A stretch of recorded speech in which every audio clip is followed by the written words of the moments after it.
I didn't really understand what was happening to me. I was starting to drink more than was healthy and things like that, and I couldn't really understand why. G'day, and welcome to Wellbeing. I'm Jack Hodgins. In last week's range of episodes, we spoke to multiple police officers about their PTSD journeys. And now we continue our series by speaking with paramedics. My guest today is Don Gillies. Don joined the paramedic field in the early 1980s and retired only recently. In this episode, Don gives us a glimpse into his PTSD journey and how he came to terms with his PTSD and now how he manages it to live a fantastic life. Hello, Don, and welcome to Wellbeing. Oh, it's great to be here. Thank you. Before we begin, could you tell us a little bit about yourself, Don? I started as a police cadet in 1977 as a 17-year-old. Did 5 years in the police force and for a few reasons decided that perhaps I'd try something else, and I felt the ambulance service would be more suited to just my personality and went across into that. Did that for 36 or 37 years and then was ill health, retired a couple of years ago. So now I'm retired. What kind of situations do paramedics usually respond to? Everything. More and more these days, well, certainly at the moment, there's a lot of COVID and respiratory-related things which is putting a lot of pressure on the system. But on a daily basis, anything from people having falls, elderly people having falls, young children injuring themselves, all the way through to cardiac arrest, strokes. It's almost an endless list. If you don't mind sharing with us, Don, did you have any confronting experiences during your time as a paramedic? Yes, constantly. All frontline responders, police, fire, ambulance, SES, or all of the various organisations. I guess you think about it. One of the reasons we respond is when people are having potentially the worst day of their lives or the worst thing that could happen to them or their family. That might be the biggest thing that ever happens in that family's life, but it's just another job for us to turn out to. So you're being exposed to those massive emotions, those not over-the-top situations, but those incredibly intense and sometimes very graphic situations that you then have to operate as a professional. You need to perform your role, whatever that is, police, fire, ambulance. So you're looking at crowd control, fire suppression, road accident rescue with the paramedics, dealing with the patients, etc. So everybody's doing their thing, and then it's over, and you then move on to the next job, and it over time that stacks up. How do you mentally deal with those kind of situations? Today, it's recognised. Mental health and the mental health pressures are being better recognised. So people are more aware and are able to be more open to getting to the end of the job and saying, wow, that really affected me. That has really sat me down, that job. It's really ringing in my ears. Whereas in the 70s, 80s, and even well into the 90s, the environment, you couldn't do that. Whereas now you could cry at the end of a job. You go back to the branch, back to the station, and shed a few tears. That would have that just could not have happened a few decades ago. So we've progressed along.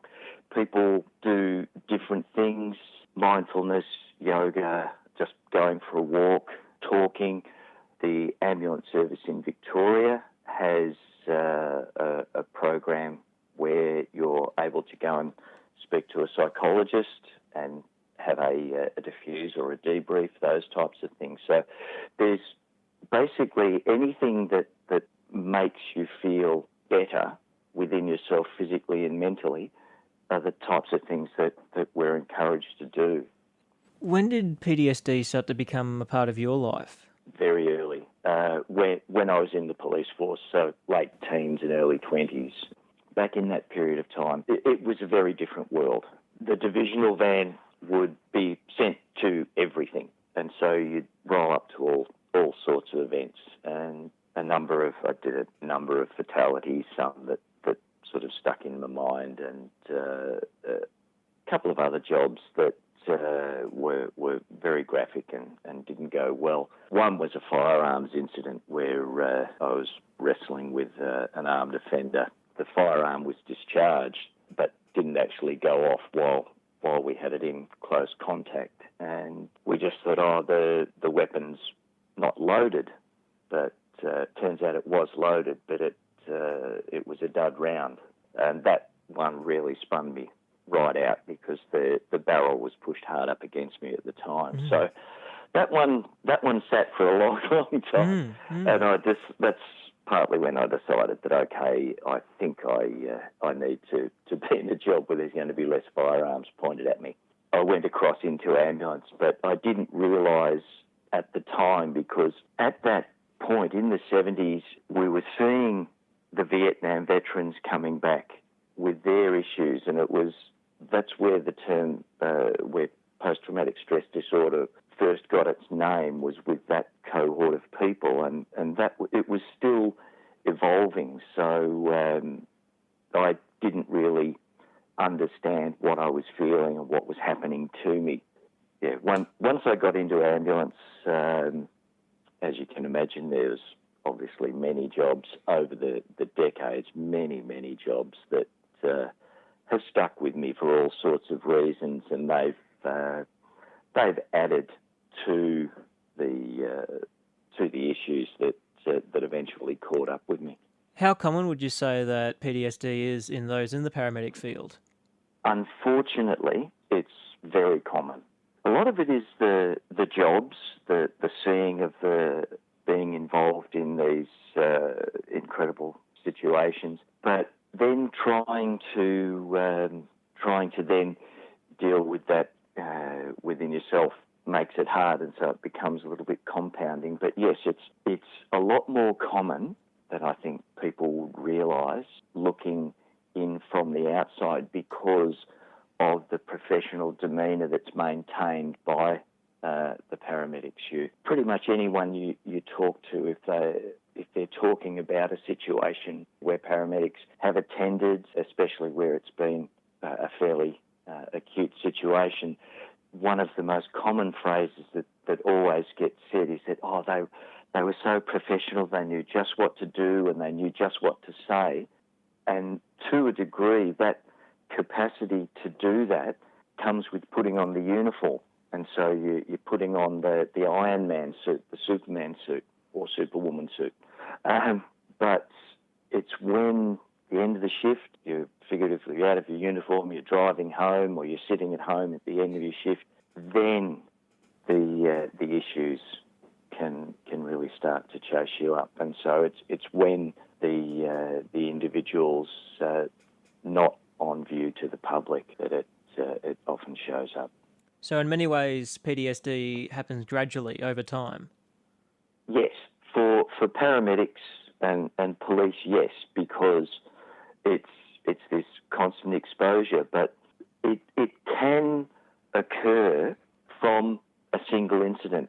A dreadful scenario to be in would be a bank teller or someone like that having been at the key end of an armed hold-up. That's a single event, and that person could well go on to develop PTSD from one event, because it's unexpected, it's sudden, it's so acute, and it really triggers so much in the mind. In first responders, you're expecting to go to these events and operate under pressure.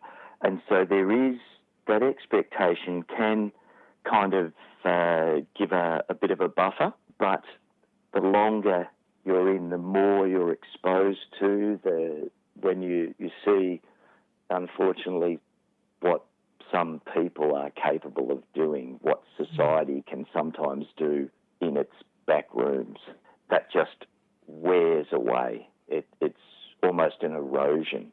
So it can occur in either way, either rapidly or as a slow burn. You're listening to Wellbeing, a nationally distributed radio show and podcast. My guest today is Don Gillies, a retired paramedic with a PTSD journey. When you first became a paramedic in the early 80s, could you talk about it to anyone? Could you share these experiences that you had with anyone, or did you have to keep it inside you? I pretty much kept it inside me. There wasn't a lot around that encouraged you to do anything else.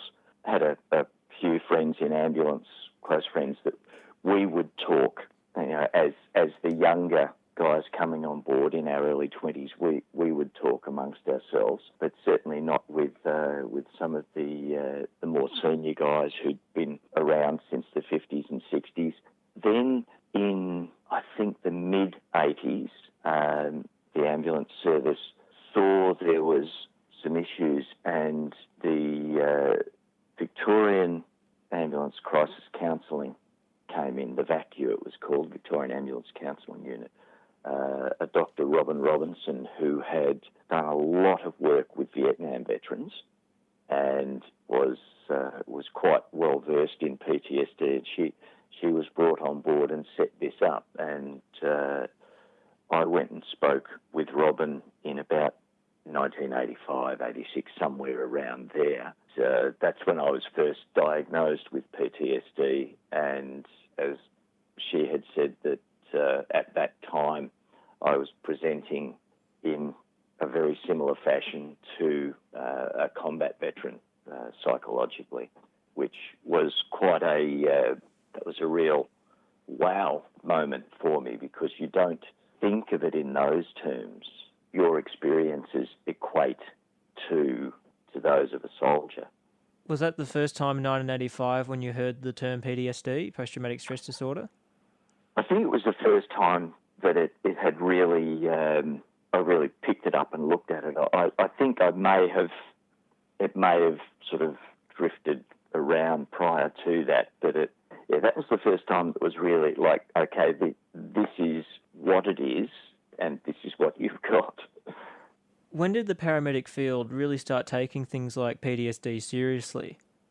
It's always been taken seriously. I think since VACU came in, I think it has been taken seriously, but there's been staffing levels almost notoriously. You ask any paramedic around the country, I can guarantee you they'd all say that we need more staff. The workload is such that people are coming in on their days off and working overtime shifts to try and pick up the shortfall and those sorts of things. So these sorts of things can compound it. What is the culture, do you think, towards PTSD in the paramedic field? Like, are paramedics more open to talk about it? Absolutely. It's a good thing and a positive change, that the awareness is there. Step back, as I was saying, I didn't really understand what was happening to me. I was just becoming morose and grumpy, and I was starting to drink more than was healthy and things like that, and I couldn't really understand why.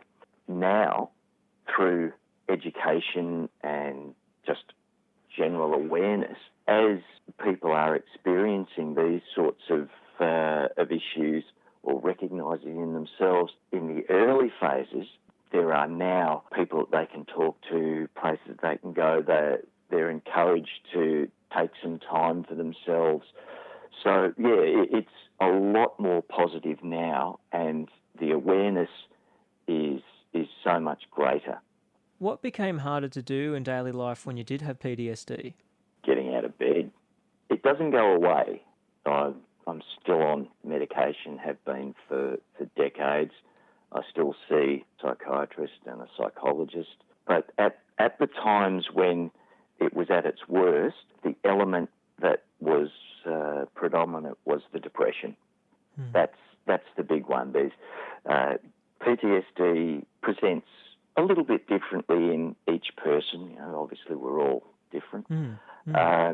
Generally, it's depression and anxiety. I very much scored the depression side of things and became very bleak. And at one point in the 90s, I actually became quite suicidal, which that was really pre a full awareness. And so,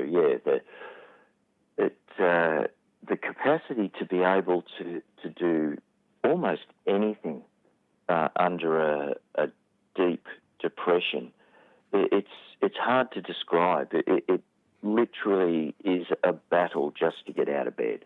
Like, I felt physically heavy and just blank. It was a dreadful, dreadful time, and that was when I started to get medicated appropriately. I went and saw a doctor and a psychologist, and we worked out a plan and sort of improved from there. How did it feel for you when you first started taking on that recovery and talking about the experiences you had had? It's taken a long time. I was still very much functioning. I was like so many people with paramedics, police, etc., with PTSD.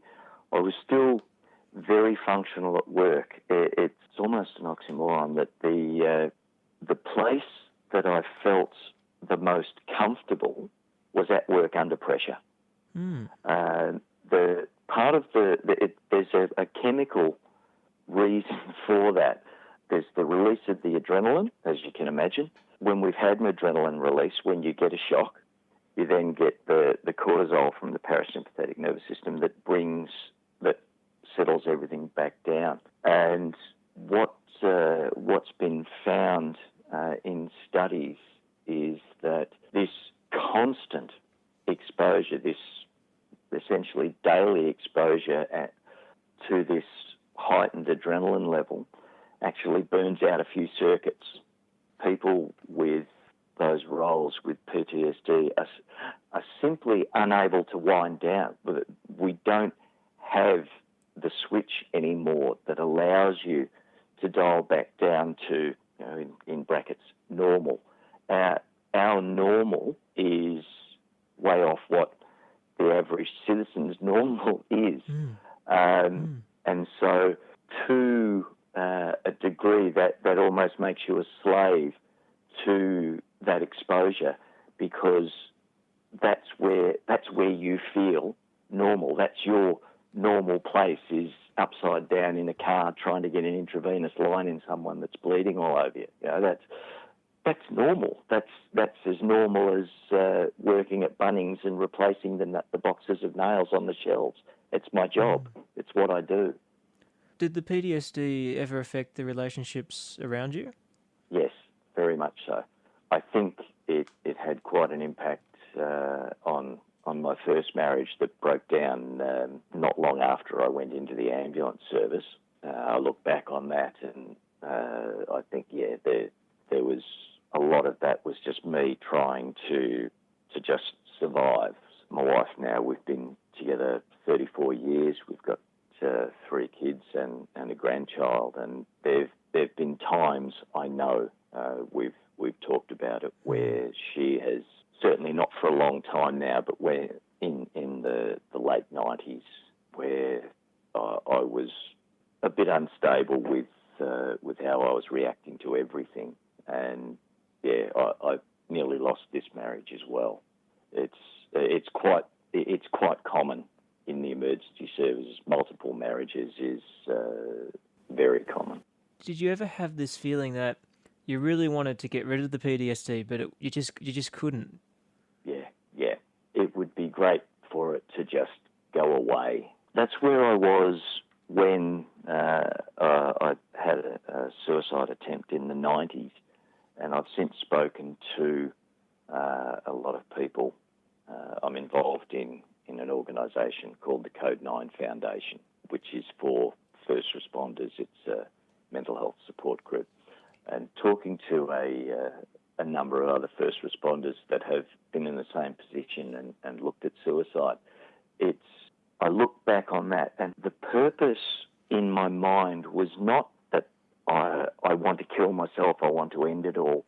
It's the thought in the back of the mind is, I just want this to stop.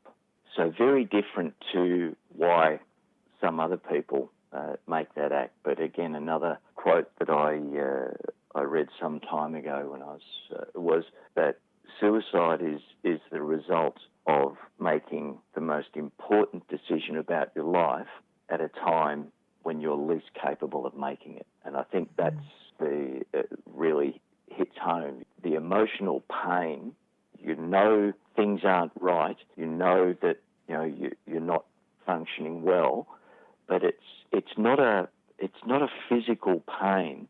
The emotional pain of that, and that's why so many people with PTSD turn to self-medication with alcohol and non-prescription medications.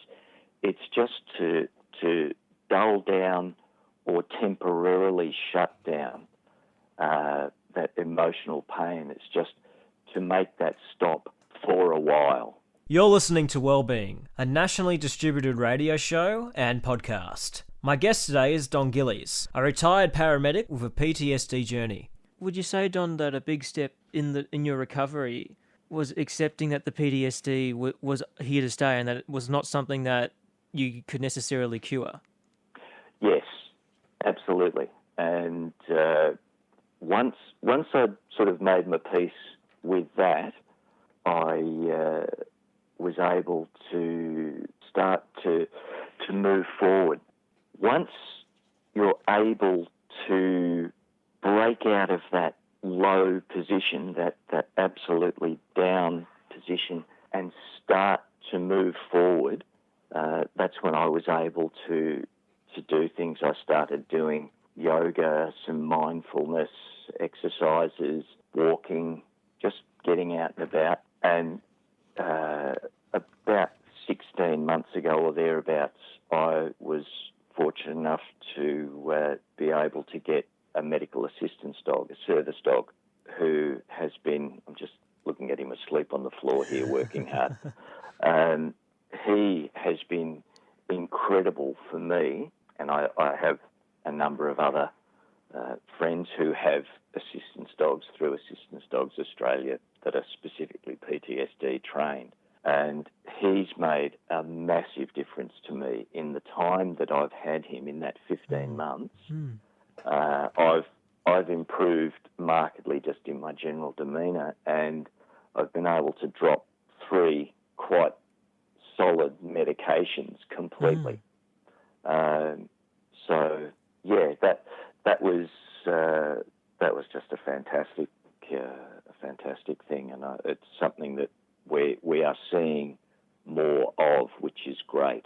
It's a place where America is a long way ahead of us in some things, and one of them is their use of and public acceptance of assistance animals, proper assistance animals, not an emotional support peacock or anything like that.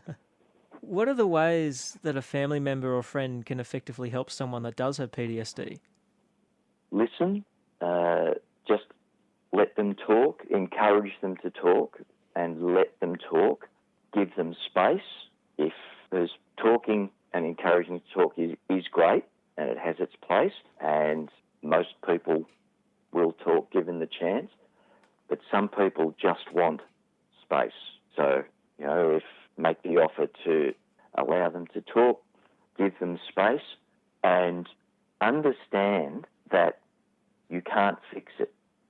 In the first instance, establish a good rapport with a GP. That's often the very first line, because we encourage people to, speaking for paramedics, if they're just feeling a bit off, to use some sick leave, take a day off, maybe go and see your GP and talk through things. There's the capacity to talk to psychologists, and under Medicare, your GP can sign you up to a psychologist for, I think it's 6 sessions, and it's all confidential, so that's all good. As I said, don't feel as if you need to try and fix this person. It's a lot more complicated than a broken leg. There isn't a fix as such, and very much try and avoid glib phrases like, just cheer up. Oh, why didn't I think of that? But recognise with friends and family, and I know paramedics are encouraged to be aware of their colleagues, and if you think they're just a little bit off, they might usually be a bright, bubbly personality, and for the last week or so they just haven't been. They've been a bit flat. Just say, hey, how you doing? You okay? You're good.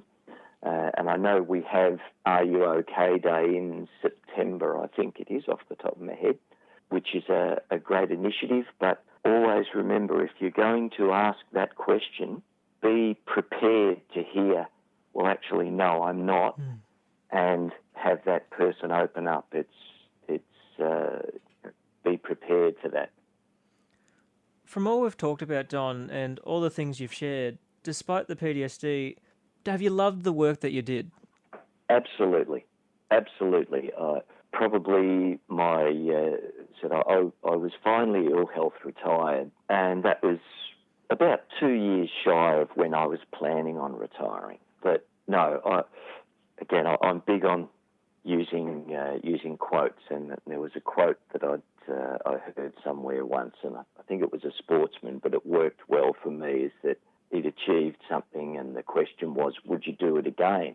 And the answer was, absolutely not. I would not do it again, but I am so happy to have been able to do it. And I think that would sum up my career. I absolutely loved it. Even the bad exposures, I always felt like I was achieving something. In my time, I was very fortunate. I delivered over 30 babies, and that's pretty special. There's a few times where I've had, I'll use the term almost miraculous saves, where people have been, we've thought, well, no, they're almost gone, but they're gone, but we'll give it a red hot go, and we got those people back. And those sorts of experiences can't be, they're just incredible. The feeling, the release of endorphins after those sorts of jobs, I can't describe it. And I've met and worked with incredible people over the time. I've done jobs where I've treated various celebrities, and I've had the opportunity to go inside of places that you would never ever normally go, and I absolutely feel privileged to have been able to do that.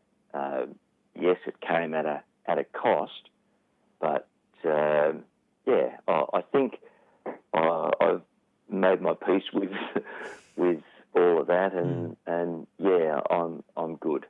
Well, it was great having you on the show today, Don.